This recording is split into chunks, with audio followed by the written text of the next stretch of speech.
Ce matin, j'ai reçu un appel affolé de la petite fille de Madame Dupont, une dame de 72 ans. Elle venait de s'effondrer subitement en se levant, et malgré l'arrivée rapide des secours, elle n'a pas pu être réanimée. Ce qui me peine le plus, c'est que la cause n'était pas une maladie grave, mais des gestes matinaux qu'elle répétait depuis des dizaines d'années, des gestes qui paraissaient inoffensifs. Je ne vous raconte pas cela pour vous inquiéter, mais plutôt pour que nous réfléchissions ensemble. Et si certaines de nos habitudes matinales, comme se lever d'un coup, sauter le premier verre d'eau ou boire un café à jeun, nous rapprochaient en silence de certains dangers? Après 70 ans, notre corps fonctionne un peu comme une machine précieuse qui a traversé des décennies. Chaque mouvement doit être fait avec douceur, lenteur et attention. Et en réalité, il suffit de très peu pour éviter cela. Au réveil, restez allongé encore une minute. Respirez profondément. Bougez les doigts, les orteils. Tournez doucement le corps sur le côté. Asseyez-vous lentement. Posez les pieds au sol et restez immobile un instant. Faites quelques cercles de cheville, étirez les bras, puis seulement levez-vous. Ces petits gestes, aussi simples soient-ils, sont une protection précieuse pour commencer la journée en toute sécurité. Il y a un autre point que je tiens à souligner. Buvez de l'eau dès le réveil. Pendant la nuit, le corps perd de l'eau par la peau et la respiration. Au matin, le sang est plus épais, la circulation est ralentie, ce qui est particulièrement dangereux si vous souffrez d'hypertension, de troubles cardiovasculaires, ou si vous avez déjà eu des maux de tête au réveil. J'ai suivi une patiente, Madame Lefebvre, 76 ans, qui commençait chaque journée par un café noir bien serré. C'était une habitude qu'elle avait prise dans sa jeunesse, lorsqu'elle travaillait dans un bureau à Paris. Mais en vieillissant, elle avait souvent des vertiges le matin et se sentait vidée d'énergie. Je lui ai simplement suggéré d'essayer de boire un verre d'eau tiède avant son café. 2 semaines plus tard, elle m'a rappelé avec enthousiasme « Je me sens bien mieux, plus éveillé et je n'ai plus ce coup de fatigue dès le matin. » Un simple verre d'eau, cela paraît banal, mais c'est le tout premier cadeau que vous pouvez offrir à votre corps chaque jour. Il ne faut pas attendre d'avoir soif pour boire, car la soif est déjà un signe de déshydratation. Si vous n'aimez pas l'eau plate, vous pouvez essayer de l'eau tiède avec quelques rondelles de citron ou un peu de menthe. Évitez l'eau trop froide, car elle peut provoquer des spasmes de l'estomac, surtout chez les personnes âgées. Et le café? Je sais que beaucoup de Français considèrent le café comme un rituel sacré du matin, souvent accompagné d'un croissant croustillant. Mais imaginez votre estomac, vide et au repos après la nuit. Il n'est pas prêt à recevoir une substance aussi stimulante. Le café, acide et excitant, pousse votre corps à réagir comme s'il faisait face à une alerte. Le cœur s'accélère, la pression artérielle grimpe, l'estomac se contracte. Chez les plus âgés, ces réactions sont moins bien régulées qu'avant. Le café n'est pas un ennemi. Tout dépend de la façon dont on le consomme. Si vous mangez un petit quelque chose avant, une tartine, un morceau de fromage, le café sera absorbé plus lentement, la glycémie restera stable et l'estomac sera moins irrité. Vous pourrez ainsi profiter pleinement de votre moment café sans en subir les désagréments pendant le reste de la journée. Enfin, je voudrais vous parler d'un point souvent négligé. La raideur articulaire du matin. Avez-vous parfois l'impression d'être une vieille machine rouillée? Épaules douloureuses, dos raide, genoux grinçants. Ce n'est pas seulement le vieillissement, c'est le langage du corps qui vous demande doucement d'être réveillé avec soin. Chers amis, vieillir ne veut pas dire renoncer. Chaque petite habitude du matin est une pierre que nous posons sur le chemin de notre santé future. Commencez par ralentir un peu, écoutez votre corps et offrez-vous l'attention bienveillante que vous méritez. Si vous avez trouvé ces conseils utiles, n'hésitez pas à vous abonner et à les partager. pour que d'autres puissent eux aussi commencer leur journée avec plus de sécurité, de douceur et de vitalité. Mes chers Joda, ou mes chers amis, vous êtes-vous déjà demandé pourquoi est-ce que je trébuche plus souvent ces derniers temps? Pourquoi ai-je parfois l'impression de perdre l'équilibre sans raison? Beaucoup de personnes âgées que j'ai rencontrées m'ont confié ce même ressenti, pensant que c'était simplement un signe normal du vieillissement. Mais la réalité est un peu plus complexe.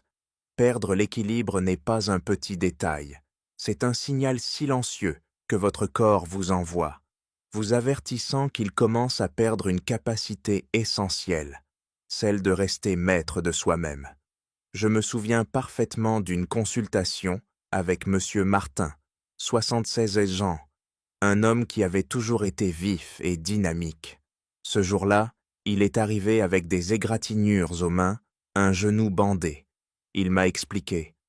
Je descendais juste le trottoir du marché, près de chez moi, et j'ai raté une marche. J'ai chuté de tout mon poids. Heureusement, rien de cassé. Quand je lui ai demandé s'il s'était déjà entraîné à travailler son équilibre, il m'a regardé, étonné. « Mais docteur, je marche tous les jours le long de la Seine. Ce n'est pas suffisant ?» Eh bien non, chers amis. Marcher, c'est très bien, mais cela ne suffit pas à entraîner votre corps à réagir dans les situations inattendues. Une glissade dans la douche, une marche d'escalier mal calculée, ou un mouvement brusque pour se retourner en entendant son prénom.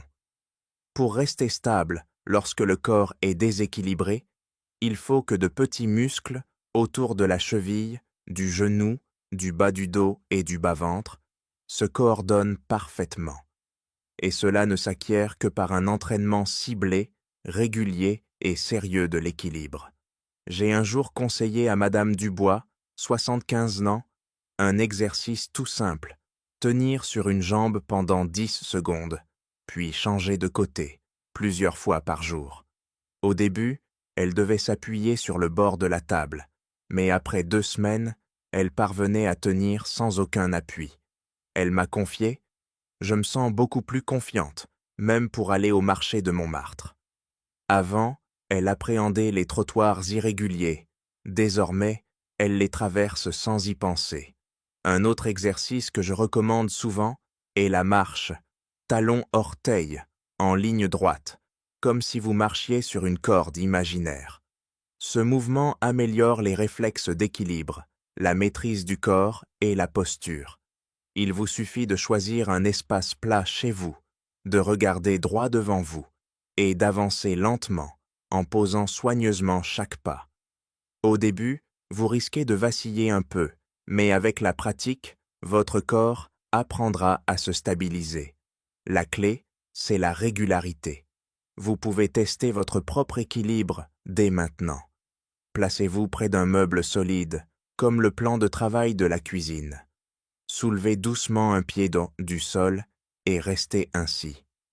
Si vous avez du mal à tenir plus de 10 secondes, ou si vous devez immédiatement poser la main pour ne pas tomber, c'est un signe que votre corps commence à perdre sa capacité à réagir naturellement au déséquilibre, une capacité instinctive quand nous étions plus jeunes.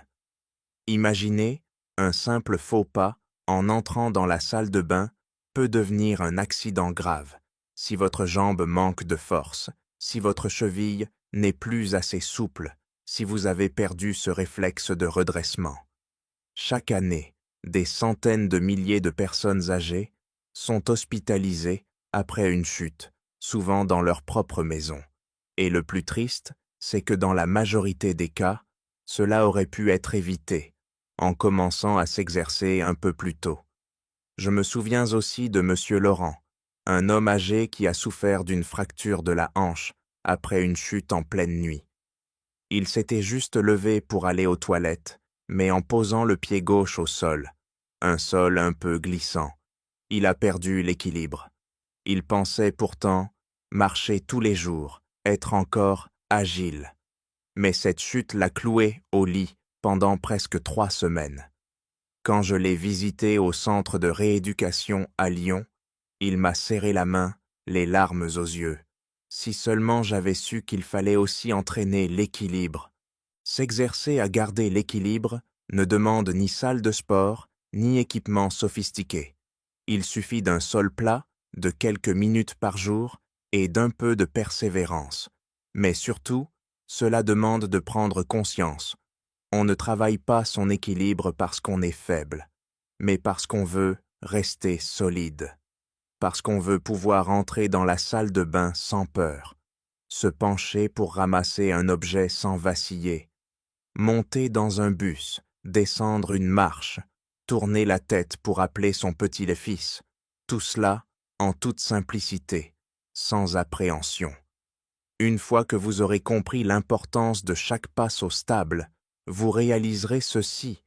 L'équilibre ne vient pas tout seul, c'est le fruit d'un soin quotidien, répété avec bienveillance.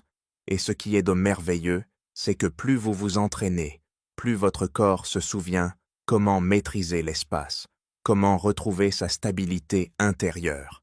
C'est pourquoi, à partir d'aujourd'hui, je vous invite à consacrer 5 minutes par jour à tenir sur une jambe ou à marcher en équilibre dans votre maison. Cela peut sembler anodin, mais ces 5 minutes peuvent être la raison pour laquelle vous ne tomberez pas un soir d'orage ou en glissant dans votre jardin humide. Ce n'est pas l'âge qui vous empêche de vous entraîner. Ce qui affaiblit le corps, c'est la négligence. Tenir debout avec assurance est la base de tout ce que vous souhaitez encore faire. Quand vous êtes bien ancré, vous pouvez redresser la tête, avancer d'un pas sûr, que ce soit dans votre salon, au parc ou dans les allées animées d'un marché à Nice. Et cela, rien ne peut le remplacer. Chers amis, si un matin, en tendant le bras pour attraper votre veste suspendue, vous réalisez que votre épaule n'est plus aussi souple qu'avant, ou si, en vous baissant pour lasser vos chaussures, une douleur vive vous traverse le bas du dos. Alors vous êtes peut-être en train de perdre une des clés d'un vieillissement en santé, la souplesse. Beaucoup pensent que marcher tous les jours suffit à entretenir la forme. Mais si la marche était bénéfique, elle ne sollicite qu'un nombre limité de muscles et d'articulations. Elle n'étire pas l'ensemble du corps, n'élargit pas l'amplitude des mouvements et ne suffit pas à maintenir une flexibilité durable. J'ai suivi Madame Moreau, 78 ans, une dame organisée et rigoureuse dans son mode de vie. Chaque après-midi, elle faisait sa promenade le long de la Garonne à Bordeaux. Elle mangeait équilibré, n'avait aucune maladie chronique. Mais elle m'a récemment confié « Je n'arrive plus à me tourner pour attraper quelque chose à l'arrière de la voiture. On dirait que mon dos ne veut plus obéir. » En l'examinant, j'ai constaté que sa colonne vertébrale perdait de sa mobilité. Ses épaules étaient archi moins de fluide, et ses muscles du tronc rigides comme verrouillés. Rien de cassé, rien de grave, juste une dégénérescence silencieuse due au manque de mouvement global. Le problème, c'est que ces changements surviennent très lentement. D'abord, on se baisse moins facilement, puis on tourne moins aisément le buste, et un jour, enfiler une chemise, se laver les cheveux, ou boutonner un haut dans le dos devient un véritable défi. Ces gestes simples que nous faisions sans y penser deviennent fatigants, frustrants, et cela finit par affecter notre bien-être et notre confiance en nous. Le corps, c'est comme une machine. S'il n'est pas étiré, échauffé, mobilisé régulièrement, il se fige. Cela est encore plus vrai avec l'âge, quand le liquide articulaire diminue, que les cartilages s'usent et que les tissus perdent en élasticité. Il n'existe pas de remède miracle contre le vieillissement, mais on peut le ralentir considérablement en intégrant chaque jour quelques exercices d'assouplissement. J'ai proposé à Madame Moreau de consacrer chaque matin 5 à 10 minutes à une petite routine douce, faire de petits cercles avec le cou, rouler les épaules vers l'avant puis vers l'arrière, faire tourner les poignets et les chevilles, étirer légèrement les genoux, lever les bras au-dessus de la tête et maintenir la position quelques secondes. Elle a suivi ce programme avec assiduité pendant 1 mois, et lors de son retour, elle m'a accueilli avec un grand sourire. Maintenant je peux prendre un pull sur l'étagère du haut sans appeler mon fils. Un petit changement, mais pour elle, une preuve précieuse qu'elle retrouvait le contrôle de son autonomie. Voici un test simple pour évaluer votre souplesse. Tenez-vous debout, le dos droit. Levez les bras vers le ciel, puis penchez-vous doucement pour essayer de toucher vos chevilles. Vous n'avez pas besoin de toucher le sol. L'essentiel est de ressentir comment votre corps bouge. Est-ce léger, fluide? Y a-t-il des douleurs? Est-ce que vous devez retenir votre souffle pour y parvenir? Si vous vous sentez raide, si vos mouvements sont limités, c'est un signal clair. Vos muscles et vos articulations vous demandent un peu plus d'attention. La bonne nouvelle, c'est que vous n'avez pas besoin de faire du yoga ni de vous inscrire à une salle de sport. Il suffit de consacrer quelques minutes chaque jour, au réveil, avant de se coucher ou après une promenade, pour détendre votre corps et étirer lentement et délicatement chaque zone musculaire. Les mouvements doivent être lents, sans à-coups, et chaque posture maintenue au moins 10 à 15 secondes. L'essentiel n'est pas dans l'intensité du geste, mais dans la régularité et la patience.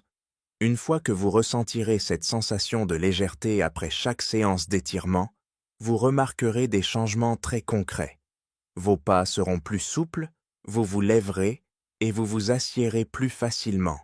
Et tourner la tête en traversant la rue deviendra un geste naturel, sans raideur. Surtout, vous vous sentirez plus jeune, plus confiant, comme si l'âge n'était qu'un simple chiffre. Chers amis, si vous marchez déjà chaque jour, continuez ainsi. Mais n'oubliez pas, la souplesse est ce qui nous évite bien des désagréments silencieux. Un corps souple est un corps libre, indépendant, prêt à accueillir la vie avec sérénité, à tout âge.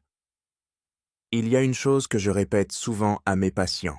Si vous voulez rester en bonne santé et autonome, il faut commencer par s'occuper de votre dos et de votre ventre. Ces deux zones, qu'on néglige souvent, sont en réalité les piliers qui nous permettent de nous tenir debout, de marcher, de nous asseoir, de nous tourner, et même de respirer plus facilement. Beaucoup pensent comme que seuls les sportifs doivent se préoccuper des abdominaux ou des muscles du dos. Mais en réalité, ce sont surtout les personnes âgées qui devraient accorder une attention particulière à la force de leur ceinture abdominale, c'est-à-dire les muscles profonds du ventre, du bas du dos, des hanches et toute la zone centrale du corps. Quand cette région s'affaiblit, on souffre plus facilement du dos, on perd la posture, on tombe plus souvent, et, sans s'en rendre compte, on commence à se pencher de plus en plus. J'ai vu cela chez M. Dubois, 75 ans, qui faisait de longues marches régulièrement, mais qui m'a confié que depuis quelque temps, il avait souvent mal au dos, les épaules affaissées et la respiration plus courte. Il m'a dit « Je marche encore tous les jours sur les Champs-Élysées, mais j'ai l'impression de faiblir. » Après un examen, j'ai constaté que ses muscles abdominaux et lombaires étaient très affaiblis. À chaque pas, son centre de gravité se déplaçait, car son tronc n'était plus assez solide pour maintenir l'équilibre. La ceinture abdominale n'est pas seulement ce que l'on voit dans le miroir. Ce sont des muscles profonds qui soutiennent la colonne vertébrale, aident comme le cœur et les poumons, et assurent la coordination entre les mouvements des bras et des jambes. Si cette zone est faible, chaque geste devient moins stable, et l'on risque davantage de se pencher involontairement, d'avoir mal au dos, de souffrir de la nuque, ou même d'avoir des vertiges en changeant de position. Je lui ai proposé quelques exercices simples à faire chaque matin. Assis sur une chaise, rentrer légèrement le ventre en continuant à respirer normalement, tenir quelques secondes, puis relâcher. Debout, dos contre un mur, s'assurer que l'arrière de la tête, les épaules, les fesses et les talons touchent bien le mur, et garder cette position le plus longtemps possible. Et à chaque fois qu'il s'asseyait ou se levait, je lui rappelais Serre doucement le ventre, ne te penche pas trop en avant. 1 mois plus tard, il était revenu avec une posture plus droite, une respiration plus ample, et sans douleur dorsale en fin de journée. Peut-être avez-vous aussi ressenti cela, une douleur sourde après être resté assis trop longtemps, une sensation d'effondrement en se penchant, ou les épaules qui s'affaissent en marchant, comme si vous portiez un poids invisible. Tout cela indique que votre ceinture abdominale perd de sa tonicité. Et quand cette zone est faible, vous ne pouvez plus maintenir une bonne posture. Et à terme, cela entraîne un désalignement de la colonne vertébrale, une pression sur les hanches et un risque accru de chute. L'un des exercices les plus simples mais efficaces que je recommande souvent est le bjil basculement du bassin. Allongé sur le dos, genoux pliés, pieds à plat au sol, vous appuyez doucement le bas de votre dos contre le sol. Maintenez la position quelques secondes, puis relâchez. Cet exercice active les muscles autour du bassin, le centre même de votre stabilité. Si vous le faites chaque jour, vous verrez que vous pourrez rester assis plus longtemps sans douleur et vous tenir debout plus droit, sans effort. Je me souviens de Madame Fournier, 77 ans, qui avait tendance à se courber lorsqu'elle allait au marché du quartier Le Marais. Après quelques semaines d'exercice de renforcement de la ceinture abdominale, elle m'a confié fièrement. Maintenant, je peux choisir mes légumes sans me pencher. Elle ajouta même, j'ai l'impression d'avoir grandi un peu. C'est une joie que l'on ne peut pas mesurer, celle de pouvoir sortir, la tête haute, le dos droit, sans avoir besoin de l'aide de personne. Le plus beau dans tout cela, vous n'avez besoin d'aucun équipement sophistiqué, un sol propre, une chaise avec un bon dossier, et parfois, simplement votre souffle. À chaque inspiration, vous rentrez légèrement le ventre. À chaque expiration, vous maintenez cette légère contraction, comme si vous souteniez toute la partie inférieure de votre corps. Ces mouvements simples sont en réalité une manière de réapprendre à votre corps à tenir bon. Une ceinture abdominale solide vous aidera à mieux garder l'équilibre, à protéger votre colonne vertébrale des blessures et à maintenir une posture correcte dans toutes les activités du quotidien. Qu'il s'agisse de porter une assiette de soupe, d'essuyer une table ou de vous pencher pour ramasser un mouchoir tombé au sol. Cela ne vous rajeunira pas dans le miroir, mais vous vous sentirez plus jeune de l'intérieur. Alors, si vous avez souvent mal au dos, si vous vous tenez courbé ou si vous vous penchez en marchant, il est temps d'offrir un peu plus d'attention à cette partie centrale de votre corps. Ce n'est pas seulement le lien entre vos bras et vos jambes, c'est ce qui vous permet de rester debout, de garder votre équilibre et surtout de vivre de manière autonome. Et cela, c'est peut-être le plus beau cadeau que l'on puisse se faire à soi-même, dès aujourd'hui. Chers amis, s'il y a bien une partie du corps que nous utilisons à chaque pas, à chaque mouvement de rotation, à chaque fois que l'on s'assied ou que l'on se lève, mais que nous oublions souvent jusqu'à ce qu'elles nous fassent souffrir, ce sont nos articulations. J'ai entendu tellement de fois cette phrase « C'est normal d'avoir mal aux articulations, c'est l'âge ». Mais en vérité, vieillir ne signifie pas obligatoirement souffrir. Ce qui est de regrettable, c'est que beaucoup de personnes acceptent la douleur, la raideur comme une fatalité, alors qu'en réalité, c'est souvent notre manière de bouger ou notre manque d'activité ciblée qui en est la cause. Monsieur Bernard, 77 ans, en est un bon exemple. Pendant 15 ans, il a marché tous les matins dans le parc du Luxembourg. Mais depuis quelques années, il ressentait des douleurs aux genoux, parfois à la hanche et à la cheville. Je croyais que marcher, c'était bon pour la santé. « Pourquoi j'ai mal, docteur ?» m'a-t-il demandé. La réponse l'a surpris. C'est justement le fait de marcher trop, sans exercices complémentaires adaptés, qui a provoqué une usure prématurée du cartilage à cause des pressions répétées. Surtout après 70 ans, le liquide synovial, cette sorte de lubrifiant naturel des articulations, diminue en quantité et en qualité. Or, à chaque pas, Le genou encaisse une pression équivalente à 3 fois le poids du corps. Si les articulations ne sont pas suffisamment lubrifiées, si les muscles autour ne sont pas assez solides pour amortir les chocs, même les gestes les plus anodins deviennent des sources de douleur. Ce que j'ai conseillé à M. Bernard, et que je souhaite vous transmettre à vous aussi, c'est d'intégrer des exercices dits à faible impact, low impact, dans votre routine.